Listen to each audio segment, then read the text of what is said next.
நான் மகிழ்ச்சியை தேடிக்கொண்டிருந்த ஒரு காலத்தில் கடவுள் உன்னை எனக்கு அறிமுகப்படுத்தினார் என்று நம்பினேன்.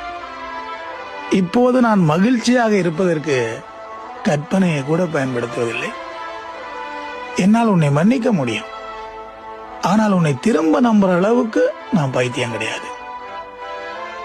ஒருபோதும் என்னால் உனக்கு தண்டனை கொடுக்க முடியாது, ஆனால் நீ விளைவுகளை அனுபவித்துத்தான் ஆக வேண்டும். ஒருவேளை என் சார்பாக கர்மா உன்னை பழிவாங்கினால் அதற்கு நான் பொறுப்பில்லை.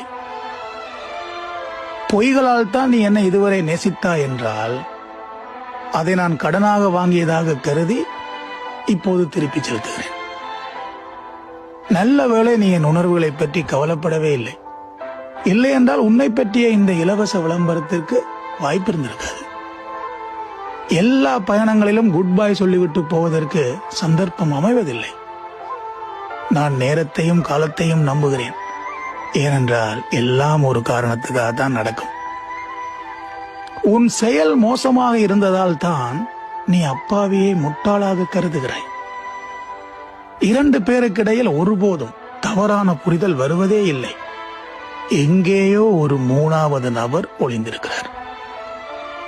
உன் கடந்த காலங்களை பற்றி கேள்வி கேட்காமல் உன்னை நேசிக்கும் அளவுக்கு முதிர்ச்சி பெற்ற நான் என் எதிர்காலத்தில் நீ இருக்க மாட்டாய் என்று உணரும் அளவுக்கு நான் பக்குவப்படவில்லை. நன்றி, வணக்கம்.